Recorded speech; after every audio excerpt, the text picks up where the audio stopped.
300-400 या 500 कम से कम 500 भी यहाँ पे आप ईडियम फ्रेज करके रटे रहते हैं तो गारंटी कि आपके एक भी ईडियम फ्रेजेस एग्जाम में नहीं छूटने वाला है। तो मैं पूरे के पूरे 500 या 1000 के आसपास में आपको ईडियम फ्रेज टिल एग्जाम तक करा दूंगा। आप सारे वीडियो को कंटिन्यू देखना, आपके एक भी ईडियम फ्रेज नहीं छूटेंगे। तो आइए शुरू करते हैं क्वेश्चन नंबर फर्स्ट पे। हिज पेरेंट्स कट हिम, देखिए यहाँ पे जो अंडरलाइन किया इसी का मतलब ईडियम का मतलब बताना है आपका कि cut him of without a ceiling. ठीक है, cut him of without a ceiling का मतलब होता क्या है, दरअसल पहले जानिए। किसी को वसीयत में कुछ ना देना, किसी को वसीयत में कुछ ना देना। ठीक है, इसका मतलब ये था किसी को वसीयत में कुछ ना देना, या इसको ऐसे भी कह सकते हैं उत्तराधिकार से वंचित कर देना, मीन्स कि डिस इनहेरिटेटेड हिम। ठीक है, तो हिज पेरेंट्स क्या किए हैं, डिस इनहेरिटेटेड हिम, उसे क्या किए, वसीयत में कुछ नहीं दिए, है ना। चलिए आगे बढ़ेंगे सवाल पे कि the carefully worked out plan fail through because of N unexpected event.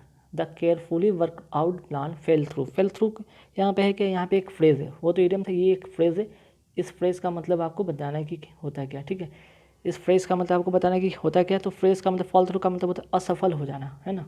इसका मतलब होता है असफल हो जाना। काफ़ी इंपॉर्टेंट, वेरी वेरी इंपॉर्टेंट ये फ्रेज़ है। ठीक है, ये वेरी वेरी इंपॉर्टेंट फ्रेज है, नोट कीजिएगा। The carefully work out plan fail through because of unexpected event. Unexpected event के कारण जो हुआ है, हालांकि वो केयरफुली वर्कआउट किया प्लान, लेकिन क्या हुआ, अनएक्सपेक्टेड इवेंट के कारण असफल हो गया, है ना। तो इसका जो करेक्ट आंसर होगा क्या भाई यहाँ पे, ठीक है, इसका आंसर होगा फेल्ड होना, है ना। असफल हो जाना मतलब कि फेल्ड हो जाना। आगे बढ़ेंगे सवाल पे, he was too many irons in the fire. अब यहाँ पे क्या, इसका इडियम बताना है, इसका मतलब बताना है कि many irons in the fire मतलब क्या होगा, एक ही समय में कई एक कार्यों में लगा होना, एक ही समय में बहुत सारे काम करना, है ना। एक ही समय में एक से अधिक कार्य करना, इसका मतलब ये होगा एक समय में, एक ही समय में एक से अधिक कार्य करना। तो इसका मतलब क्या होगा, in engage into too many enterprises at the same time, है ना। ये इसका करेक्ट आंसर होगा, in engage in too many enterprises at the same time. Clear. चलिए आगे बढ़ेंगे सवाल पे। We wanted to give Rita a surprise party but John left the cat out of the bag. Left the cat out of the bag का मतलब होगा क्या, idiom, कोई ऐसी बात अनजाने में ही बता देना जिसे छिपाया जाना था, है ना। इसका मतलब क्या होगा, ऐसी बात अनजाने में क्या करना, अनजाने में ही बता देना जिसे क्या करना था, जिसे छिपाना था, है ना, जिसे छिपाना था। Let the cat out of the bag, ऐसी बात अनजाने में ही बता देना जिसे छिपाना था। टोल्ड यहाँ पे होगा told her about in unintentionally. ठीक है, इसका जो करेक्ट आंसर होगा वो सी होगा इसका करेक्ट आंसर। ठीक है, चलिए आगे बढ़ेंगे सवाल पे। Why should you read between the lines when ever I से दिस टू यू, है ना। तो रीड बिटवीन द लाइन्स का मतलब क्या होता है यहाँ पे समझिएगा। रीड बिटवीन द लाइन्स का मतलब होता है कि छिपे हुए अर्थ को समझना, छिपे हुए अर्थ को समझना, छिपे हुए अर्थ को समझना, है ना, छिपे हुए अर्थ को समझना। इसका अर्थ होगा यहाँ पे find more meaning than the words appears to express. ठीक है, छिपे हुए अर्थ को समझना। चलिए आगे बढ़ेंगे सवाल पे। The earl of Lister threw down the glove. ठीक है, यहाँ पे थ्रू डाउन द ग्लोब का मतलब आपको बताना है, यहाँ पे इडियम का मतलब इसको बताना है कि थ्रू डाउन द ग्लोब का मतलब होता है चुनौती देना, है ना। इसका मतलब होता है चुनौती देना, चुनौती देना। The earl of Lister threw down the glove मतलब कि चुनौती देना, मीन्स गेव अ चैलेंज। क्या होगा इसका correct answer, gave a challenge. चलिए आगे बढ़ेंगे सवाल पे।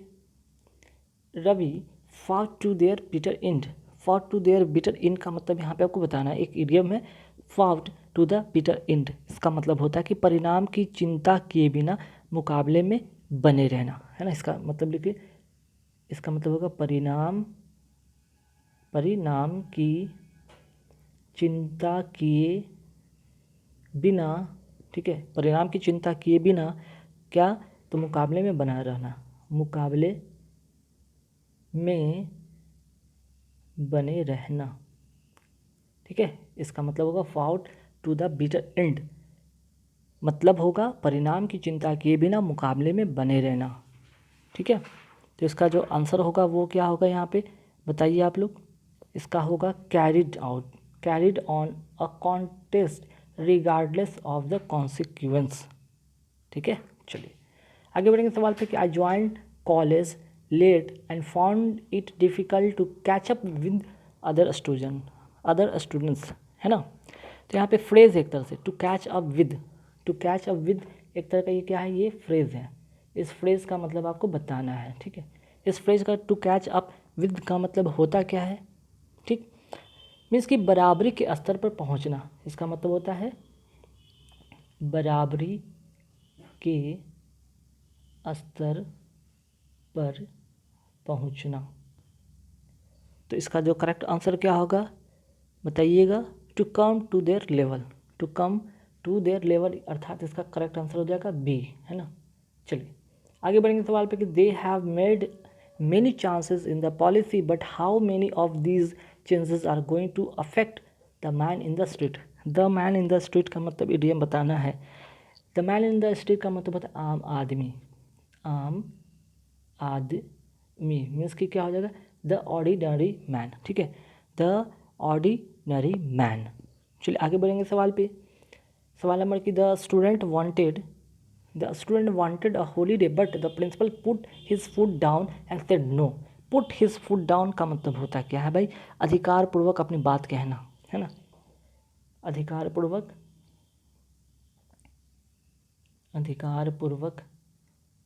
अपनी बात को कहना, अपनी बात कहना।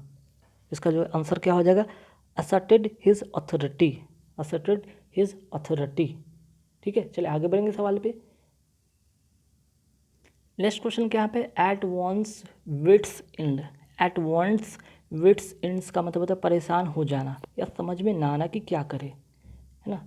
इसका मतलब होता है एट वंस विट्स एंड का मतलब परेशान हो जाना या समझ न आना, समझ न आना कि क्या करे, कि क्या करे, है ना। इसका मतलब आपको बताना है। इसका जो करेक्ट आंसर क्या होगा भाई, to get puzzle, to get puzzle. अब समझ में नहीं आ रहा कि क्या करे, है ना। Next question, to talk someone to task, to take to take someone to task का मतलब होता है कि यहाँ पे मीन्स कि कोसना।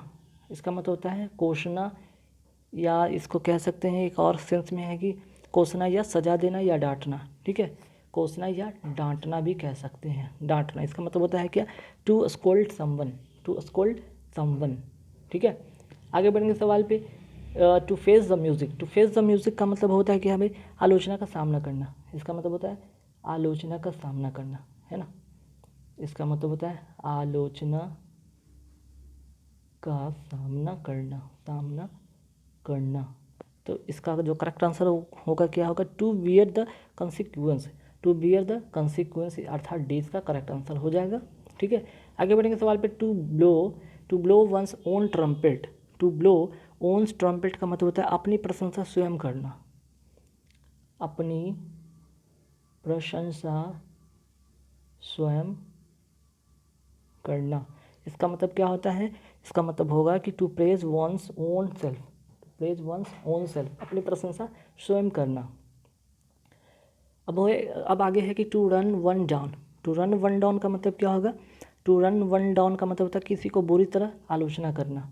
रन डाउन का मतलब होता है आलोचना करना, आलोचना करना का मतलब यहाँ पे क्या होगा, इसका करेक्ट आंसर हो जाएगा टू डिस्पैरेज समवन। डिस्पैरेज का मतलब ये होता है आलोचना करना। चलिए आगे बढ़ेंगे सवाल पे, at a snail space, at a snail space का मतलब क्या होता है, बहुत धीमी गति से, क्या होता है, धीमी गति से। तो इसका मतलब क्या हो जाएगा correct answer, to do things very slowly, ठीक है, to do things very slowly. आगे बढ़ेंगे सवाल पे, to turn a deaf ear, to turn a deaf ear का मतलब क्या होता है, बात को अनसुना कर देना, मतलब कि ध्यान ना देना, ध्यान न देना, है ना। इसका जो करेक्ट आंसर हो जाएगा जो होगा ये क्या, इसका जो करेक्ट आंसर होगा to be indifferent, to be indifferent, है ना। चलिए आगे बढ़ेंगे सवाल पे to take to one's heels. To take to one heels का मतलब होता है भाग जाना, इसका मतलब होता है भाग जाना। तो इसका जो करेक्ट आंसर हो जाएगा to run off. To run off का मतलब ये होता है भाग जाना। आगे है कि to have something up one sleeve. तो इसका जो करेक्ट आंसर हो जाएगा वो होगा आपका गुप्त योजना बनाना, है ना। इसका मतलब होता है गुप्त योजना बनाना। मीन्स क्या होगा इसका correct answer, have a secret plan. ठीक, चलिए आगे बढ़ेंगे सवाल पे। To end in the smoke. To end in the smoke का मतलब क्या होता है, प्रयत्न का निष्फल हो जाना, है ना। जो प्रयास कर रहे थे असफल हो जाना, है ना, असफल हो जाना। To come to nothing. To come to, इसका जो करेक्ट आंसर है टू कम टू नथिंग, असफल हो जाना। चलिए आगे बढ़ेंगे सवाल पे। चलिए आगे क्वेश्चन है कि there is a lot of bad blood between the former friends now. Bad blood का मतलब क्या होता है, इल फीलिंग। इल फीलिंग मतलब कि जहाँ पे क्या हो, दुश्मनी हो जाए, है ना, दुश्मनी हो जाए। ठीक, आगे बढ़ेंगे सवाल पे। On the question of promotions the teacher was at one with the authorities.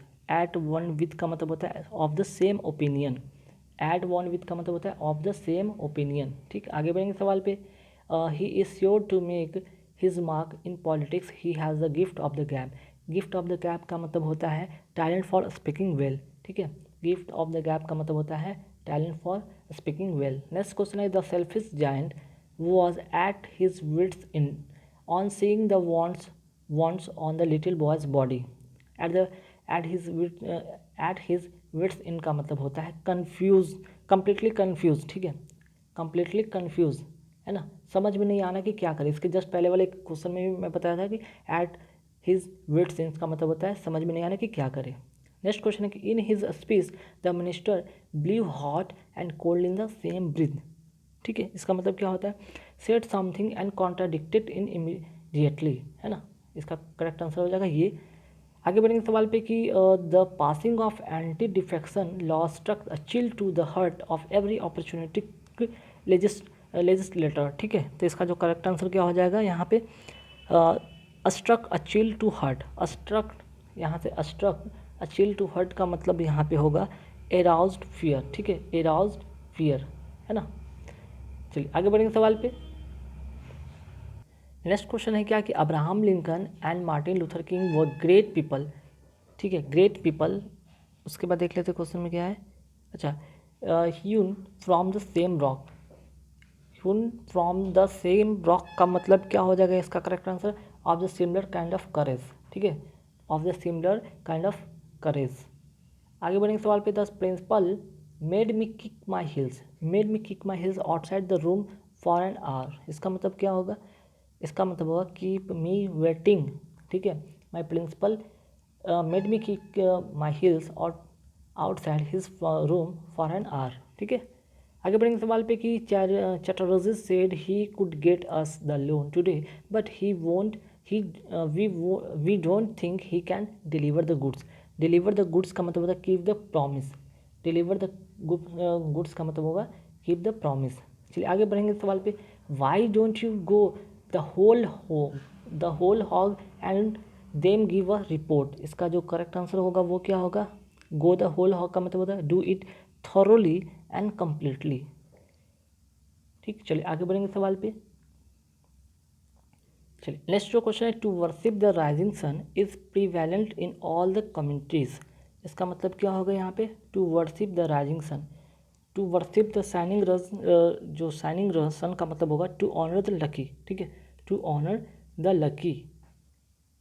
ठीक, चलिए आगे बढ़ेंगे सवाल पे। Social evil like dowry is hard nut to crack. Hard nut to crack का मतलब क्या होता है, कठिन समस्या। ठीक है, इसका मतलब होगा डिफ़िकल्ट प्रॉब्लम। आगे बढ़ेंगे सवाल पे। For beginning to write an article we should have one's mother will. Mother will का मतलब क्या होता है, स्वाभाविक कौशल। स्वाभाविक कौशल।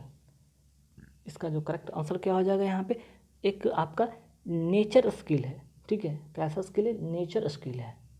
आगे बढ़ेंगे सवाल पे, he sowed his wild oats in the early life but has become sober now, है ना। इसका मतलब क्या होगा, चापलूसी या उपहार देकर अपने पक्ष में करना, सॉरी इसका मतलब नहीं था, इसके आगे बोला युवा अवस्था में आकर्षणों में लिप्त होना, ठीक है। युवा अवस्था में आकर्षणों में क्या होगा, लिप्त होना, आकर्षणों में लिप्त होना, मतलब इसका क्या होगा, इंडल्ज इनटू यूथफुल फॉलीज, ठीक है, फॉलीज। चलिए आगे बढ़ेंगे, लास्ट सवाल है 35 नंबर क्वेश्चन पे आ गए हम लोग। He try to curry favour with my making me present. To curry favour with का मतलब अभी मैं बताया था, चापलूसी देकर अपने पक्ष में करना, ठीक है, चापलूसी, चापलूसी से अपने पक्ष में करना, अपने पक्ष में करना। तो इसका करेक्ट आंसर क्या हो जाएगा, to seek to win favour by gift और फ्लैटरी, ठीक है। इसका जो करेक्ट आंसर होगा डी होगा। तो गैस यहाँ पे कुल 35 क्वेश्चन आप लोगों को कराएं, सभी प्रीवियस को इडियम फ्रेजेस क्वेश्चन थे। वीडियो चलेगा तो लाइक कर देना, शेयर कर देना, अभी तक हमारे चैनल को सब्सक्राइब प्लीज़ सब्सक्राइब करना। Thank you very much.